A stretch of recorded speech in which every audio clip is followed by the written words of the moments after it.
ოთხი ოქტომბრის საქმის დასკვნით ეტაპზე ბრალდებულმა პოლიტიკოსმა პაატა მანჯგალაძემ მოსამართლეს ასე დაუხასიათა ბრალდება, რომლითაც პროკურატურა მას და სხვა პოლიტიკურ ლიდერებს მრავალი წლით ციხეში გაშვებას უპირებს. 25 წუთის განმავლობაში მანჯგალაძე ცდილობდა მოსამართლე ირაკლი ხუსკივაძე საქმის დასკვნით ეტაპზე მაინც დაერწმუნებინა ბრალის აბსურდულობაში.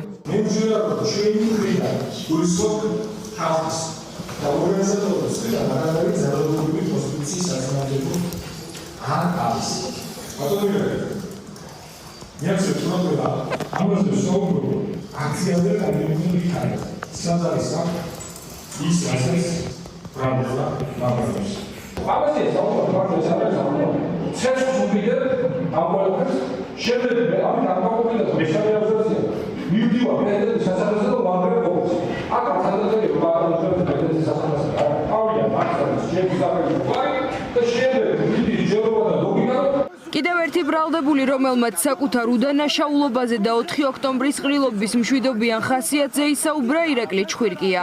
მის წინააღმდეგ სახელმწიფო ბრალდებას მტკიცებულების სახით მხოლოდ ერთი რამდენიმე წამიანი ვიდეო აქვს წარმოდგენილი. ჩხვირკიამ მოსამართლის გარდა დღეს პროკურორებსაც მიმართა და უთხრა, რომ ძალადობის სურვილის შემთხვევაში აქციაზე მინიმუმ სახეს მაინც დაიფარავდა.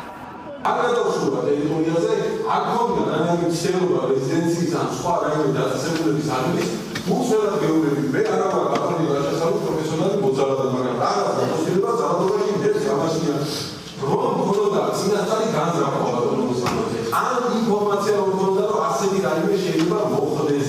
ან როცა მოხდა ეს ყველაფერი და რომ შევეცდები ფაქტს და გავინახე რა ხდებოდა იმ მომენტში რომ ქონდა რაიმე განსა სულიდო მე განახორციელებდა რაიმე საკითხის მოქმედება აუცილებდა როგორც მინიმუმ სახეს დავიბარავდი ნიგრით ან არ დავგებოდი ესე გამოყრებული იმაზე რა პრობლემებზე და არ დავუცლებდი გაფასების კეთებას. ჩხვირკიასთვის წარდგენილი ბრალის აბსურდულობაზე დღეს საკუთარ დასკვნით სიტყვაში მისმა უფლებადამცველმაც ისაუბრა. ადვოკატმა 4 ოქტომბრის საქმეს გამოძიების მხრიდან უსაქმურობა უწოდა. ზოგადად ადვოკატები დასკვნით სიტყვას იწყებენ ხოლმე ფრაზით, ეს არის საქმე ამაზე და ამაზე. რაღაც საინტერესო სათაურს უძებნიან. მე ვერაფერი მოუფიქრე, იმიტომ რომ ეს საქმე საერთოდ არ არის. ეს არის უსაქმურობა, ძირითადად გამოძიების უსაქმურობა. როგორც სერ უილიამ ბლეკსტოუნი ამბობდა, ჯობს 10 დამნაშავე დარჩეს დაუშლელი, ვიდრე ერთი უდანაშაულო დაისაჯოს. მე არ ვიცი რა სიტყოდა სერ უილიამი 10 უდანაშაულოზე, რომლის საქმესაც ჩვენ აქ განვიხილავთ. მე ამათიდან ერთ უდანაშაულოზე მინდა გესაუბროთ. მოხდა სწორედ ის, რასაც მე ჩემს შესავალ სიტყვაში დაკვირდით, რომ მოხდებოდა. ბრალდების მხარემ ვერ წარმოადგინა ვერც ერთი პირდაპირ მტკიცებულება ირაკლი ჩხვირკიას წინააღმდეგ. ადვოკატები 6 თვიანი განხილვების განმავლობაში ელოდნენ, რომ პროკურორების ხდომაზე ცრუ-მოწმეების წარდგენას მაინც შეძლებდნენ. თუმცა დღევანდელ დასკვნით სიტყვაში ყველა უფლებადამცველი უთითებდა, რომ სახელმწიფო ბრალდებამ ესეც კი ვერ შეძლო. ჰქონდა თუ არა ლაშაბერიძეს შესაბამისი პრაქტიკული და თეორიული ცოდნა, გამოცდილება და უნარი, განეხორციელებინა ჯგუფური ძალადობის ორგანიზება და ხელმძღვანელობა? დიახ, ჰქონდა. ჰქონდა თუ არა ლაშაბერიძეს თეორიული ცოდნა, გამოცდილება და უნარი, განეხორციელებინა სტრატეგიული ობიექტის ხელში ჩაგდების მცდელობა? დიახ, ჰქონდა. მას შეეძლო გეგმა, ორგანიზება გაეწია და ეხელმძღვანელა მსგავსი მოქმედებებისთვის, მაგრამ მას მსგავსი რამ არ გაუკეთებია.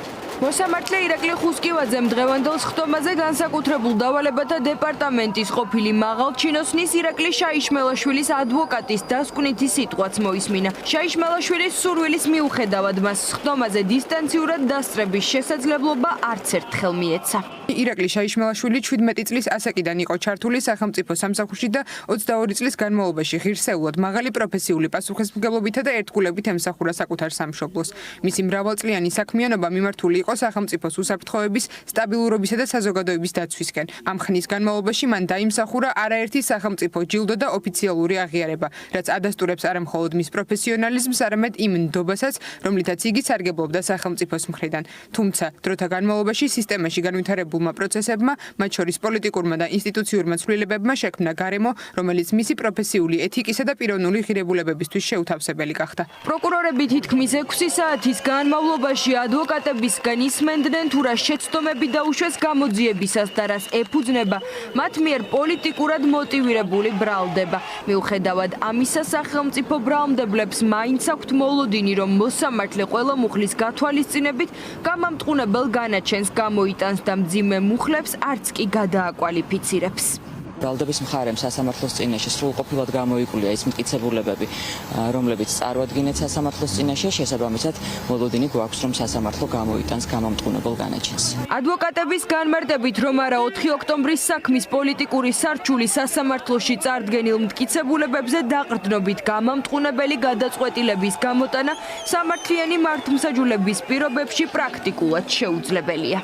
აქციის ორგანიზება საქართველოს კანონმდებლობის მიხედვით დღემდე დასჯადი არ არის.